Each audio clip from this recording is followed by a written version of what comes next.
Welcome to our channel, ladies and gentlemen. Please subscribe to our channel if you are watching for the first time and click the notification bell. We really need your support here because we are requesting to grow our family in the YouTube. Please also share our videos and like them. And I would like to take this opportunity to thank those who stand in solidarity with our channel. It is growing very stably, and I want to thank you so very much. May God bless you. President William Samoei Ruto is a very busy president. Many people are asking, when does he sit down to work for the hustlers who voted for him? Because his day is one that sometimes he is busy campaigning on the street, busy campaigning for 2027. He's got the interdenominational prayers, come Thanksgiving, events every Sunday. And if he's not doing that, he is meeting, rebels from the ODM. And people are asking, is he really committed to implementing what he promised Kenyans, especially now that he is marking 1 year in office and opinion polls are ranking him very poorly because many people feel that he's not doing enough to help in the high cost of living and insecurity. And with that in mind, the question of the company of people that he assembled to help him drive his agenda comes in mind.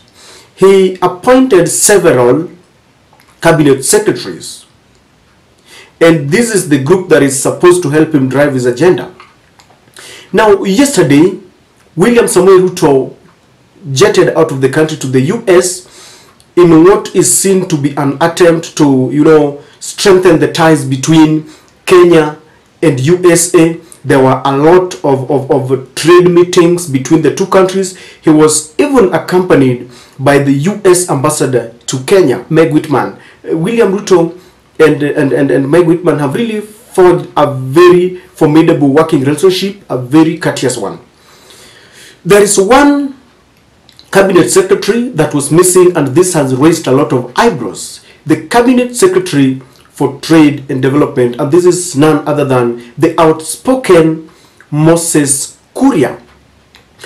Considering that this is a meeting that involved trade meetings between the two countries and William Ruto, according to what was shared by the State House spokesperson Hussein Mohammed, William Ruto was going to Silicon Valley to enhance, Kenya US technology relationship. So Moses Kuria was missing, and this has really raised a lot of eyebrows. So Aden Mohammed, who is an economic advisor to the Ruto administration, shared some photos there in a meeting at the USA, meeting trade delegation from the USA, and Moses Kuria is conspicuously missing, raising a lot of eyebrows. Now, if it was the first time, then we would understand that maybe there are reasons why Moses Kuria is not attending this meeting. And if you look at the picture that I'm sharing with you there, you can clearly see that Moses Kuria is not there to be seen because CS is saying that leading the Kenyan delegation to the US Africa Trade and Investment Roundtable in Chicago, USA. So they are in Chicago. And who is leading? The Aden Mohammed. The Treasury Minister was also there. As you can see, we have several dignitaries there, including Meg Whitman there. And they were giving a keynote speech. Meg Whitman is defending William Ruto and how they are relating. Now, this is not the first time.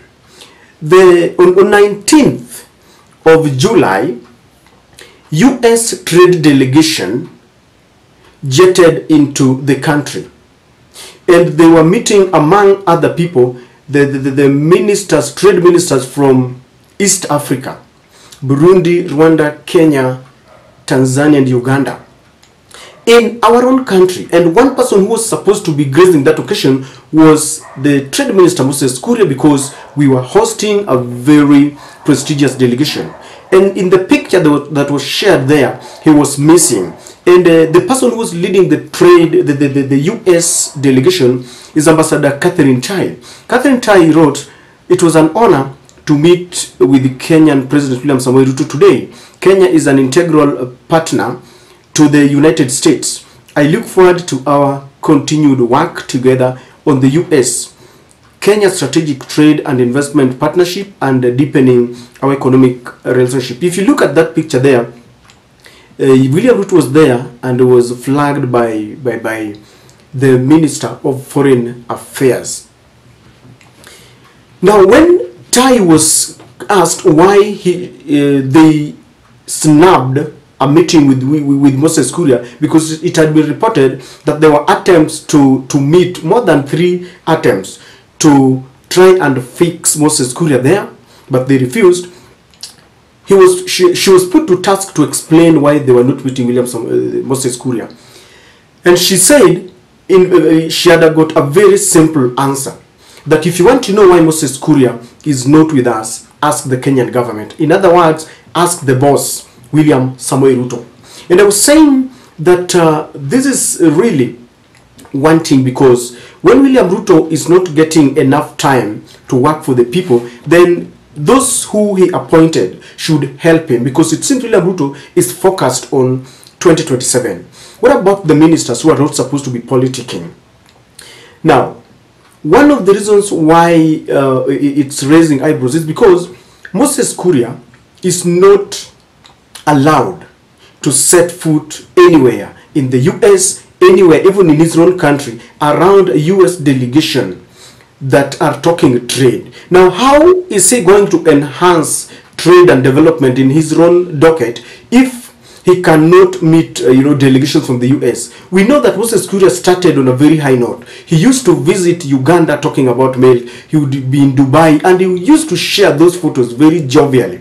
But of late, we've not seen such photos. And experts feel that Moses Kuria has got one problem. He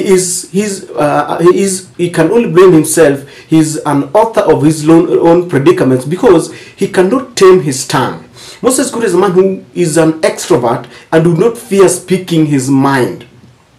At some point, he even told his constituents, when he was the Gatindu member of parliament, that he would distribute pangas to his constituents to cut Raila Amolo Odinga into pieces. And recently, before the US delegation descended to the country, he was at loggerheads with NTV. And there's a way a cabinet secretary should behave with the decorum. Even if you disagree on opinion with someone, there's a way a cabinet secretary is expected to articulate matters. Yesterday, as William Ruto was flying out of the country to go and discuss matters trade, Moses Kuria was left to open another war with the citizen anchor, Sam Gituku. And he was all over. Whenever an important matter is discussed, he would bring in the issue of Azimio. And he was asked a very simple question: why we still have skyrocketing prices of basic commodities 1 year in office after William Ruto had promised that he would try and fix the economy. Instead of sticking to the conversation, a very pertinent conversation, Moses Kuria went to blame game and chest thumping and trying to bully, even the moderator in that very special, conversation. And you see, such things are being watched by many diplomats and many ambassadors. And at a time when William Ruto is, celebrating, in quotes, 1 year into office, Moses Kuria should understand that all eyes are on the cabinet secretaries as they try to defend Ruto's regime and his progress. And I understand that one of their roles is to defend, but it must be done with wisdom.